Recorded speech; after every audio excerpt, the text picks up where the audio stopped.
Captain Marcus Chen stepped off the transport ship and into a world of crystal and light. The Zephyrian capital city stretched before him like something from a dream. Tall spires made of blue crystal reached toward the sky. Rivers of pure energy flowed between the buildings instead of water. The air itself seemed to sparkle. Marcus adjusted his diplomatic uniform and checked his translator device one more time. This was his first major assignment, representing Earth in the galactic community. The humans had only been part of the interstellar coalition for 5 years. Most alien species still saw them as newcomers who knew nothing about the wider universe. "Captain Chen," said his assistant, Sarah Kim. "The Zephyrian escort is here." 3 tall, graceful beings approached them. Their skin was pale blue and seemed to glow with inner light. They wore flowing robes that changed color as they moved. The leader bowed in the formal Zephyrian way. "Welcome, human delegation," the escort said through his translator. "I am Ambassador Thalen. The High Court awaits your arrival." Marcus returned the bow, trying to copy the exact angle. He had studied Zephyrian customs for months. One wrong gesture could ruin the trade negotiations before they started. The journey to the palace took them through the city center. Marcus watched in amazement as Zephyrians floated past on platforms of crystallized light. Children played games that involved shaping energy with their bare hands. Everything was beautiful and alien and slightly overwhelming. "Tell me about the current political situation," Marcus asked Ambassador Thalen as they traveled. Thalen's expression grew serious. "The court is tense. Princess Lirelei must choose a mate soon. Several noble houses seek this alliance. There is also the matter of the void threats." "Void threats? Dark ships have attacked our outer colonies. We call them devourers. They consume everything they touch. The princess believes we need new alliances to face this danger." The palace was even more impressive than the city. It looked like a mountain made of pure crystal that had been carved into impossible shapes. Guards in flowing armor stood at attention as they passed. Marcus noticed how they studied him with curious eyes. Humans were still rare this far from Earth space. Inside, the throne room took Marcus's breath away. The ceiling rose hundreds of feet above them. Light played across crystal walls in patterns that seemed almost alive. Nobles from dozens of alien species filled the space. Marcus recognized some from his briefings: the proud Korthak with their golden scales, the insect-like Vashti nobles, and others he had only read about. At the center of it all sat the Zephyrian royal family on thrones of living light. Emperor Zaxxon was ancient even by Zephyrian standards. His presence filled the room like a force of nature. Beside him sat Princess Lirelei. Marcus had seen pictures of the princess in his briefing materials, but they had not prepared him for meeting her in person. She was tall and elegant, like all Zephyrians. But there was something different about her. Where other Zephyrians seemed calm and distant, her eyes held sharp intelligence and barely controlled energy. When she looked at him, Marcus felt like she could see right through him. "Your Majesty," Marcus said, bowing low. "I bring greetings from Earth and the human coalition. Welcome." "Captain Chen," the Emperor replied. His voice echoed strangely in the crystal chamber. "We hope these talks will benefit both our peoples." The formal presentations began. Marcus listened as various alien nobles gave speeches about trade routes and mineral rights. It was all very polite and very boring, but he noticed Princess Lirelei was not paying attention to the speakers. Instead, she was studying something on the wall behind the human delegation. During a break in the proceedings, Marcus walked over to see what had caught her attention. It was a large crystal panel covered in intricate patterns of light. Lines connected glowing dots in a complex web. It looked like some kind of puzzle or game board. "The Eternal Gambit," said a voice behind him. Marcus turned to find Princess Lirelei approaching. Up close, her presence was even more impressive. She moved with the grace of a dancer and the confidence of a warrior. "I apologize, Your Highness. I did not mean to stare." "No need to apologize," she said. "Few visitors show interest in our ancient puzzles. This one has remained unsolved for 3,000 years. Marcus looked back at the crystal panel. The patterns reminded him of something familiar. "It looks like a strategic problem." Like the war games we use to train military officers on Earth. Princess Lirelei raised an eyebrow. You believe this is about warfare? Maybe, Marcus said, studying the pattern more closely. If these dots represent fleets or armies, and these lines are supply routes, then the goal would be to control the center while protecting your flanks. He traced his finger along the crystal surface, not thinking about what he was doing. Where he touched, the lights changed color. You would need to sacrifice these outer positions to draw the enemy forward, then cut their supply lines here and here. More lights shifted on the panel. Marcus continued working through the problem, treating it like a tactical exercise from his academy days. Then you could surround them with these reserve forces, while your main attack comes from this unexpected angle. The crystal panel flashed brilliant white. Then all the lights arranged themselves in a new pattern, one that showed a clear victory for one side. The chamber fell completely silent. Marcus looked around and found every eye in the room staring at him. The alien nobles looked shocked. Some seemed angry. Princess Lirelei was staring at him with an expression he could not read. What just happened? Marcus whispered to Sarah. Before she could answer, an ancient Zephyrian noble stood up from the crowd. His voice shook with emotion.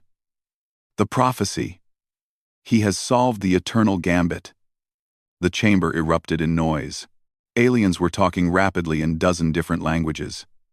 The Emperor raised his hand for silence, but it took several minutes for the crowd to quiet down. Captain Chen, the Emperor said slowly. Do you understand what you have just done? I solved a puzzle? Marcus said weakly. You solved a puzzle that our greatest minds have worked on for millennia, Princess Lirelei said. She stepped closer to him. According to our oldest laws, anyone who can solve the eternal gambit proves they possess the strategic mind worthy of royal consideration. Marcus felt the blood drain from his face. Royal consideration for what? Princess Lirelei smiled, and there was something dangerous in that smile.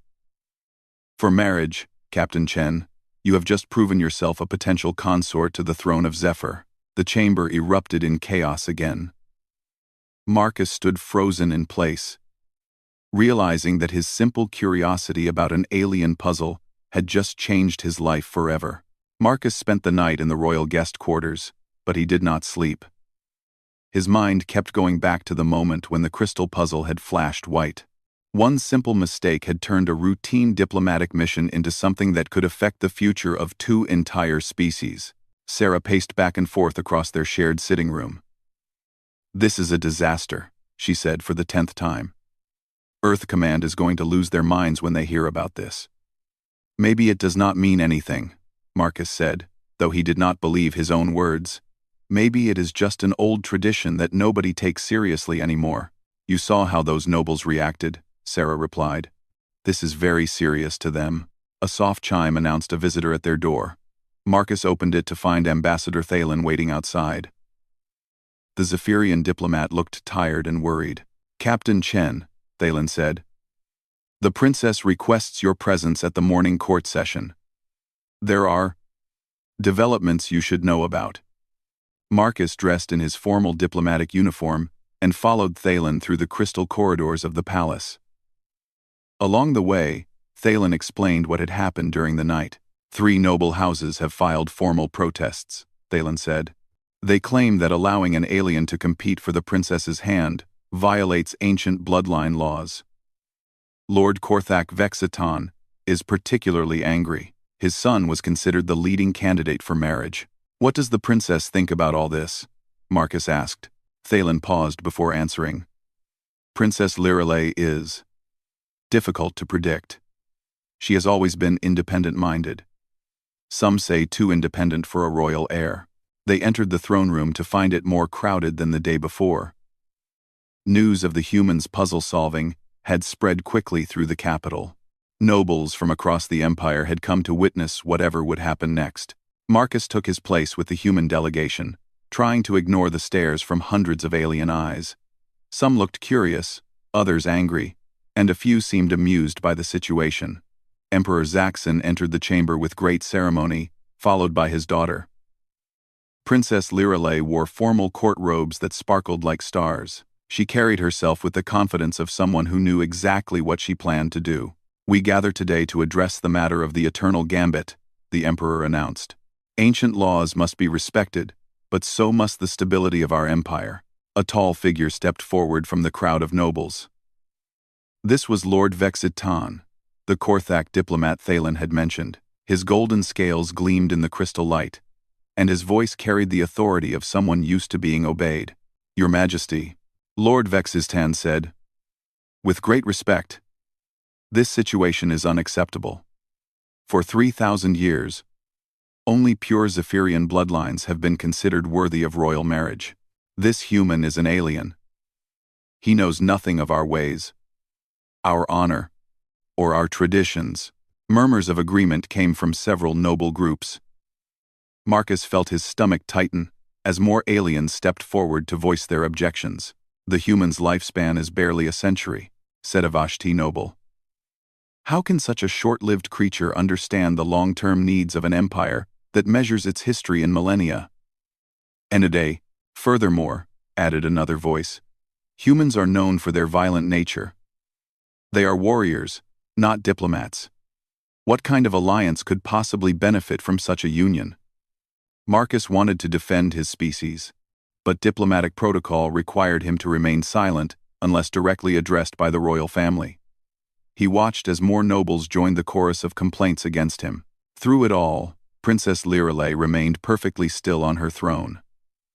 She listened to every word, but her expression revealed nothing. Marcus began to wonder if she was having second thoughts about the whole situation. Finally, the Emperor raised his hand for silence. "These concerns have merit," he said. "However, our laws are clear.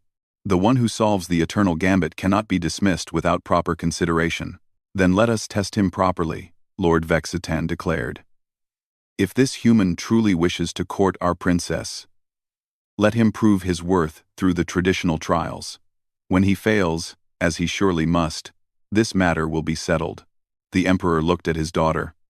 "What are your thoughts on this matter, Lirelei?"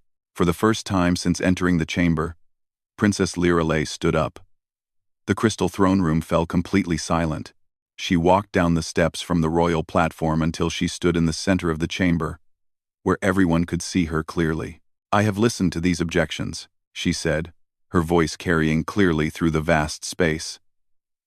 "I have heard concerns about bloodlines and traditions, and the proper way of doing things." She paused, letting her words sink in. "But I have also seen something that none of you have mentioned." She turned to look directly at Marcus. "Yesterday, a stranger walked into our court. He solved a puzzle that has defeated our greatest minds for 3,000 years. He did this not through ancient knowledge or mystical power, but through a different way of thinking, a way of thinking that we desperately need." Princess Lirelei began walking around the chamber as she spoke, making eye contact with different groups of nobles. "While we debate bloodlines and honor, the devourers consume our outer colonies. While we follow ancient traditions, our people die in the void. Our enemies do not care about our customs. They care only about destroying everything we hold dear." She stopped in front of Lord Vexitan. "You speak of the human's short lifespan as a weakness. I see it as urgency. Humans do not have the luxury of thinking in centuries. They must solve problems quickly, or they die. This makes them very good at finding solutions that work." The princess turned back to face the throne. "Father, I invoke my right of royal choice. According to the oldest laws of our people, I may choose my own consort from among those who prove themselves worthy. Captain Marcus Chen has solved the Eternal Gambit. He has shown a strategic mind capable of seeing what we could not see." Marcus felt his heart pounding as every eye in the chamber focused on him again. But Princess Lirelei was not finished. "I choose to marry the human," she declared, her voice ringing out clearly in the crystal chamber. "Let any who object face me directly, as our laws allow." The chamber erupted in chaos. Some nobles shouted in anger while others seemed stunned into silence. Lord Vexitan looked like he wanted to challenge the princess to single combat, right there in the throne room. Emperor Zaxxon stood up slowly. "The princess has spoken her choice before witnesses, as is her right. However, he raised his voice over the noise. The traditional trials must still be completed. Only then can this union be blessed. Marcus finally found his voice. Your Majesty, what exactly do these trials involve? The Emperor's expression was grave. 3 tests, Captain Chen, combat, wisdom, and leadership, each designed to prove that you can protect, guide, and rule alongside my daughter. He paused. Many Zephyrian nobles have died attempting these trials. Are you prepared to risk your life for this choice? Marcus looked at Princess Lirelei. She was watching him intently, waiting for his answer. He realized that this was bigger than just a marriage proposal. This was about proving that humans belonged in the galactic community as equals, not just as junior partners. I accept the trials, Your Majesty, Marcus said. Princess Lirelei smiled, and this time there was no danger in it. Only determination. Then let the trials begin, the Emperor declared. May the wisdom of the ancients guide us all. As the court session ended, Marcus wondered what he had just gotten himself into. But looking at the princess's confident expression, he began to think there was more to this situation than anyone realized. Marcus stood in the center of the palace training ground, watching Zephyrian warriors demonstrate combat techniques that seemed to bend the laws of physics. They moved through the air like dancers, energy weapons flashing in their hands as they sparred with deadly grace. Your people fight differently than mine, Princess Lirelei said, approaching from behind. She wore simple training clothes instead of royal robes, but her presence was no less commanding. We fight to survive, Marcus replied. Good, she said, surprising him. The trials were designed thousands of years ago, when honor mattered more than victory. But honor does not stop the devourers. Over the past week, Marcus had learned more about the threat facing the Zephyrian Empire. The devourers were not just raiders or conquerors. They were something far worse. Beings that consumed reality itself. Wherever they passed, entire star systems simply stopped existing. Show me what human combat looks like, Princess Lirelei said. Marcus hesitated. Human fighting techniques might seem barbaric to your people. I need to understand how you think, she insisted. The first trial is tomorrow. Marcus picked up a training weapon and moved to the center of the practice area. Instead of the flowing, graceful movements of Zephyrian combat, he demonstrated quick, efficient strikes designed to end fights as fast as possible. He showed her how humans used the environment as a weapon, how they fought in groups to overwhelm stronger individual opponents. Fascinating, Princess Lirelei said when he finished. You fight like predators, not like dancers. Is that bad? It might save your life. She moved closer, lowering her voice. The trials have rules. But some of my suitors may not follow them. Lord Vextan's son, Krath, will be your opponent in the combat trial. He has never lost a formal duel. Any advice? Yes. Do not try to fight like a Zephyrian. Fight like a human. That evening, Marcus ate dinner with the human delegation in their quarters. Sarah was updating him on the political situation back on Earth when Ambassador Thalen arrived with urgent news. There has been an incident, Thalen said. Someone sabotaged the gravity generator in your quarters. If you had been sleeping when it failed, Marcus felt cold understanding wash over him. They tried to kill me. We cannot prove who was responsible, Thalen said carefully. But security will be increased. The princess is displeased. After Thalen left, Sarah grabbed Marcus by the shoulders. This is insane, she said. You need to withdraw from the trials before someone succeeds in killing you. I cannot do that, Marcus replied. This is bigger than just me now. If I run away, it proves that humans are not strong enough to be part of the galactic community. Every human colony will suffer for that. And if you die, then at least I died trying to prove we belong here. The next morning, Marcus stood in the formal combat arena. Thousands of aliens filled the crystal seats surrounding the fighting platform. The rules were simple. First to draw blood or force surrender would win. Weapons were allowed, but energy shields would protect against fatal injuries. Krath entered from the opposite side of the arena. The young Korthak was even more impressive in person than Marcus had expected. Golden scales covered muscles that could crush steel. Forearms meant he could wield multiple weapons at once. When he moved, it was with the fluid precision of a natural-born killer. "Begin," announced the trial judge. Krath immediately leaped into the air, energy weapons blazing. Marcus dove sideways, rolling behind the limited cover available in the arena. Bolts of superheated plasma scorched the crystal floor where he had been standing. This was exactly what Marcus had expected. Krath was fighting like a typical Zephyrian noble, in TT, with honor and style, giving his opponent chances to respond. It was beautiful to watch, but it was not efficient. Marcus waited until Krath landed from another aerial attack, then threw a handful of dust from the arena floor directly into the alien's eyes. While Krath was blinded and cursing, Marcus struck low with a simple tackle that sent them both crashing to the ground. The crowd gasped. Wrestling was not considered proper combat technique by Zephyrian standards, but it worked. On the ground, Krath's aerial advantages meant nothing. Marcus used basic human grappling techniques to control his opponent's arms and weapons. "This is not honorable combat," Krath protested. "No," Marcus agreed, applying pressure to a nerve cluster he had studied in Korthak anatomy charts. "But it is effective combat." Krath tapped the arena floor 3 times, the universal signal for surrender. The crowd fell silent. "Winner, Captain Marcus Chen," the judge announced. Sounding somewhat stunned, Marcus helped Krath to his feet, offering a respectful bow. The young Korthak studied him with new respect. "Your people fight like nothing I have ever seen," Krath said. "No wonder the galaxy fears you." "The galaxy fears us? Of course, you are the only species that has never been conquered. Even we Korthaks suffered defeats in ancient times. But humans? You have fought off every invasion attempt in your short history."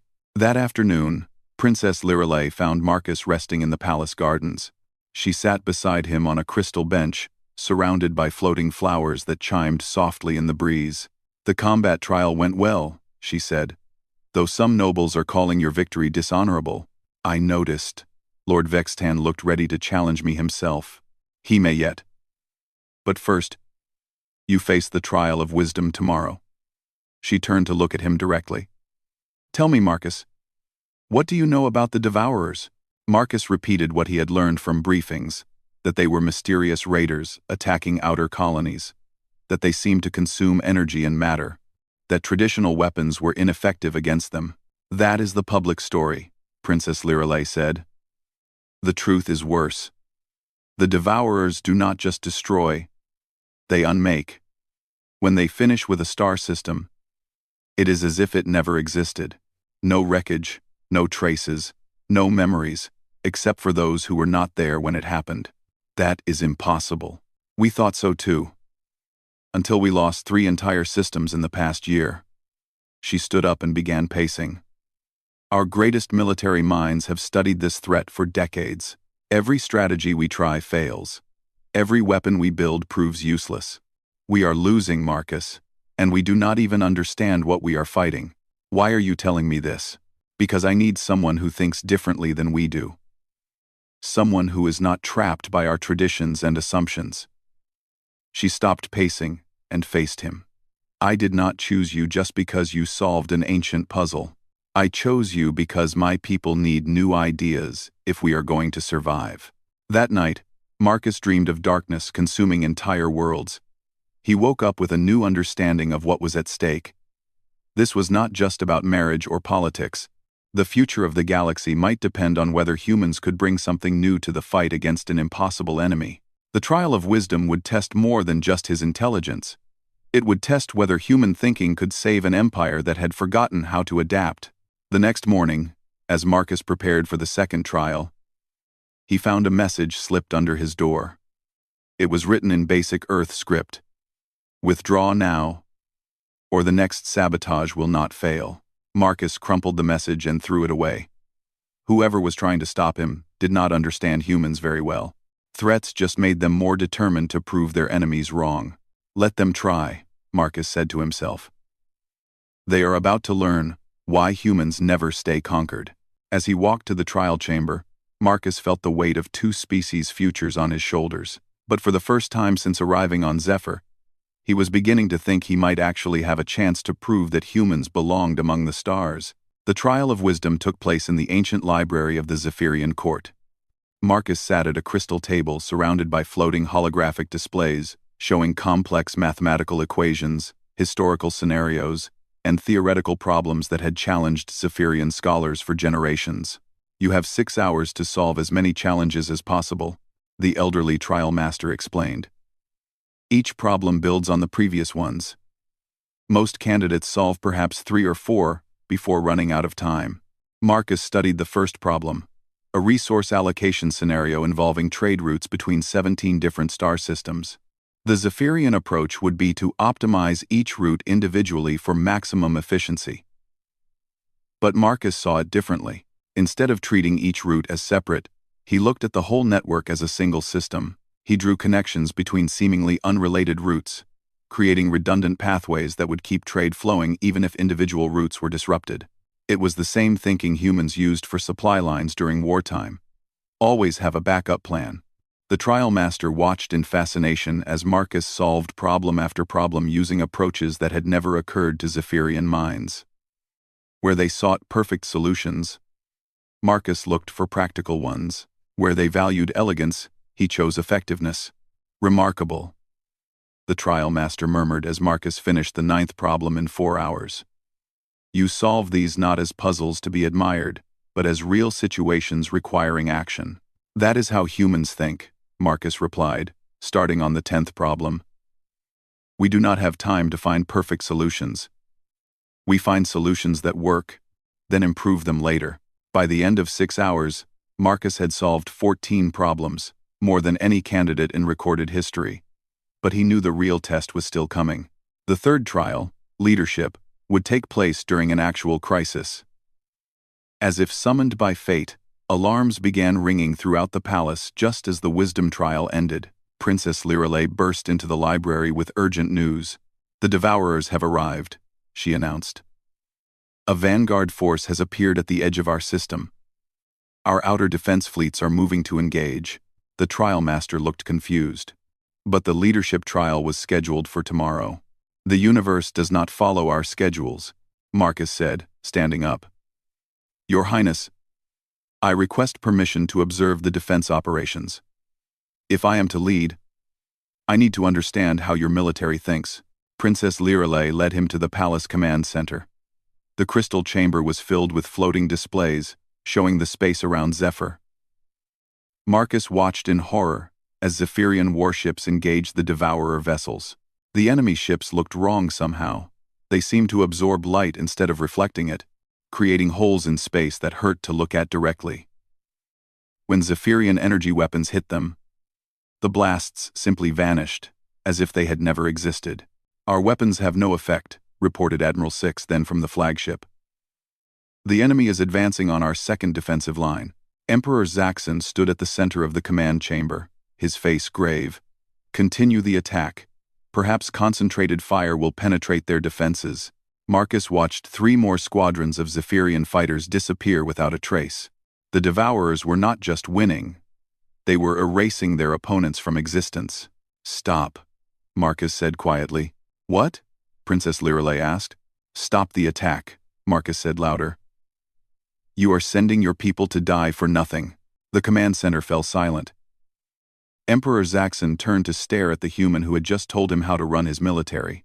"Explain yourself, Captain Chen," the Emperor said, his voice dangerously calm. Marcus stepped forward, his mind racing. "Your Majesty, you are fighting this battle the way you have always fought battles. Honor guard formations, direct engagement, concentrated firepower. But this enemy is not like any you have faced before." He gestured at the tactical displays. "The Devourers consume energy. Every weapon you fire at them makes them stronger. Every ship you send against them gets absorbed into their mass. You are feeding them while trying to kill them. Then how do you suggest we fight beings that cannot be harmed?" Admiral Six then demanded over the communication link. Marcus studied the displays, thinking about everything he had learned about the Devourers. They consumed organized energy and matter. But what if that was also their weakness? Do not fight them directly, Marcus said. Fight them indirectly. Use their strength against them. Speak plainly, the Emperor commanded. Marcus pointed at the tactical display. The Devourers consume reality in organized patterns. They expect resistance to come in the form of organized military formations. But what if we give them something they cannot process? He turned to face the assembled Zephyrian commanders. Humans have a concept called asymmetric warfare. Instead of meeting a superior enemy head-on, you attack their weaknesses while avoiding their strengths. You make them fight your kind of battle instead of their kind. What are you proposing? Princess Lirelei asked. Marcus felt the weight of the moment. Everything depended on whether he could make them understand a completely different way of thinking about warfare. Chaos, he said simply. Pure, unpredictable chaos. Instead of organized battle fleets, we use small groups that attack randomly and retreat before they can be consumed. Instead of fighting to destroy them, we fight to confuse them. He began sketching on the holographic displays, showing how small, human-style tactical units could strike at random intervals from unexpected directions. The Devourers process reality in patterns. If we give them no patterns to follow, they cannot consume us as easily. This is madness. Admiral 6 then protested. You are asking us to abandon thousands of years of military tradition. Oh, we mean it. I would opined. I would speak whereon thunner. Opine. I would speak whereon thunner side. I would speak whereon thunner side. Admiral 6, your traditions are getting your people killed, Marcus replied bluntly. Sometimes, madness is the only sane response to an insane situation. Emperor Zaxxon studied the proposed tactics in silence. Finally, he spoke. Princess Lirelei, what is your assessment of this strategy? It could work, she said after a moment. At minimum, it could buy us time to evacuate the inner system. At best. She looked at Marcus with something like admiration. At best, it could save us all. Admiral 6, then, the Emperor commanded. Implement Captain Chen's strategy. All ships are to break formation and engage in small unit tactics as directed. The next few hours were chaos, but it was controlled chaos. Marcus worked with Princess Lirelei to coordinate strike teams composed of different alien species, each using their natural abilities in ways they had never been combined before. Korthak heavy assault troops worked with fast Vashti scouts and Zephyrian energy specialists. Instead of trying to destroy the Devourers, they focused on disrupting their advance patterns. They hit supply lines that did not exist, attacked from directions that made no tactical sense, and retreated before the enemy could adapt to their presence. Slowly, incredibly, it began to work. The Devourer vanguard slowed its advance. Their perfect formations began to break apart as they tried to respond to threats that followed no logical pattern. The enemy is withdrawing, Admiral 6 then reported, his voice filled with amazement. They are actually retreating. Cheers erupted throughout the command center. But Marcus felt no celebration. This is just the first wave, he warned. They will learn from this encounter. Next time, they will be ready for chaos tactics. Princess Lirelei placed her hand on his shoulder. Then we will have to learn faster than they do. Emperor Zaxxon approached them both. Captain Chen, you have passed the trial of leadership in the most decisive way possible. You have saved our fleet, and possibly our empire. With respect, Your Majesty, I have only bought us time. The real work starts now. The Emperor smiled. The first time Marcus had seen the ancient ruler show any emotion other than formal dignity. Indeed, and I can think of no better partner for that work than someone who thinks as differently as you do. Marcus looked around the command center, at the mixed crews of aliens working together in ways they had never tried before. For the first time since arriving on Zephyr, he began to believe that this crazy marriage proposal might actually work. But as he watched the retreating Devourer ships disappear into the void, he knew the hardest challenges were still ahead. Saving one battle was just the beginning. Saving the galaxy would require changing how entire civilizations thought about war, cooperation, and survival. It was exactly the kind of impossible task that humans specialized in. The wedding ceremony took place 1 week after the Devourer retreat, in the same crystal throne room where Marcus had first solved the Eternal Gambit. But everything had changed since that day. The chamber was filled not just with Zephyrian nobles, but with representatives from dozens of alien species who had come to witness something unprecedented. Marcus stood at the altar wearing a combination of human formal dress and Zephyrian ceremonial robes. The mixture looked strange, but it felt right somehow. Beside him waited Princess Lirelei, radiant in garments that seemed to be woven from pure starlight. "Nervous?" she whispered as the final guests took their seats. "Terrified," Marcus admitted. "A week ago, I was just a trade negotiator. Now, I am about to become a prince of an interstellar empire." "You were never just a trade negotiator," Princess Lirelei said softly. "You were exactly what we needed, when we needed it most." Emperor Zaxxon began the ancient ceremony, speaking words that had bound Zephyrian royalty for thousands of years. But when he reached the section about bloodlines and royal inheritance, he paused and looked directly at Marcus.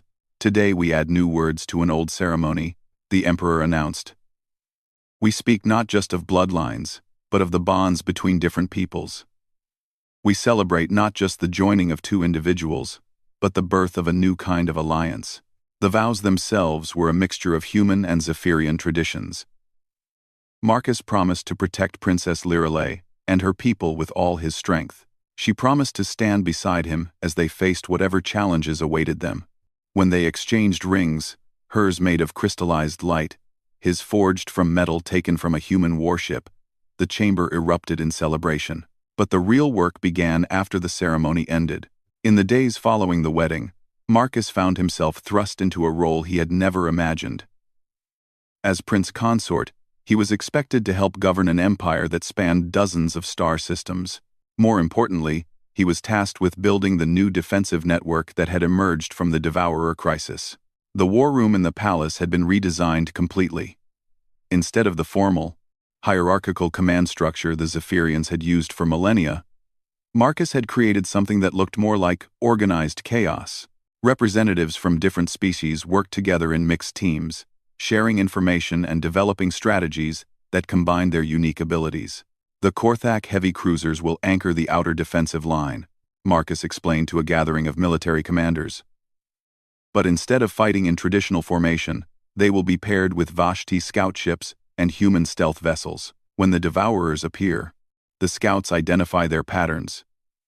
The humans disrupt their formations, and the Korthak deliver concentrated firepower." Admiral Six, then, who had initially opposed Marcus's unconventional tactics, nodded approvingly. "The enemy will not be able to adapt to constantly changing combinations. By the time they understand one configuration, we will have shifted to another." "Exactly," Marcus said. "The key is to never let them predict what we will do next." Princess Lirelei, now his wife and co-commander, stood beside him as they reviewed defense plans for 17 different systems. "How long do you think this strategy will work?" she asked. "Against the Devourers? Maybe a few months. Maybe a few years. They are learning too, getting better at handling chaos." Marcus pointed to intelligence reports on the display. "But that is not really the point." "What do you mean?" Marcus gestured around the war room, where aliens who had been enemies for centuries were now working together as allies. "Look at what we have built here. A month ago, these species would never have trusted each other enough to share military secrets. Now they are developing joint tactics and combined fleets." Princess Lirelei understood immediately. "You are not just fighting the Devourers. You are changing how the galaxy thinks about cooperation. Humans learned a long time ago that our individual weaknesses become strengths when we work together. Maybe it is time the rest of the galaxy learned that lesson too." Their conversation was interrupted by an urgent message from the outer sensor networks. Sarah Kim, who had remained on Zephyr as Earth's permanent ambassador, hurried into the war room with the news. "Long-range sensors have detected a massive Devourer fleet massing beyond the galactic rim," she reported. "Intelligence estimates suggest this is their main invasion force. Hundreds of ships. Maybe thousands." The room fell silent. Everyone understood what this meant. The vanguard force they had defeated was just a test. The real invasion was about to begin. "How long do we have?" Marcus asked. 3 months, maybe 4, Sarah replied. They seemed to be gathering forces from across multiple galaxies. Marcus looked around the room at the faces of aliens from dozen different species. A few months ago, these beings would have retreated to their individual home systems to face the threat alone. Now they looked to him for guidance. "Then we have 3 months to teach the entire galaxy how to fight like humans," Marcus said. "Admiral 6, then. Start coordinating with every member species of the coalition. I want combined training exercises running around the clock. Every fleet, every military unit, needs to learn asymmetric tactics." So, he turned to the Korthak representative. "Lord Vextan, I know your son Krath was initially opposed to this alliance. How does he feel about it now?" Lord Vextan actually smiled, an expression that looked terrifying on a Korthak face. "After seeing human combat methods in action, Krath has requested permission to train with your Special Forces instructors. He believes the combination of Korthak strength and human tactics could be devastating." "Good, set it up." Marcus looked at the Vashti ambassador. "Your people are natural scouts and infiltrators. But have they ever considered sabotage operations?" "Sabotage is not honorable," the ambassador replied automatically. "Honor will not save your colonies when the devourers come," Princess Lirelei said bluntly. "Survival is the only honor that matters now." Over the following weeks, Marcus watched the galaxy transform itself.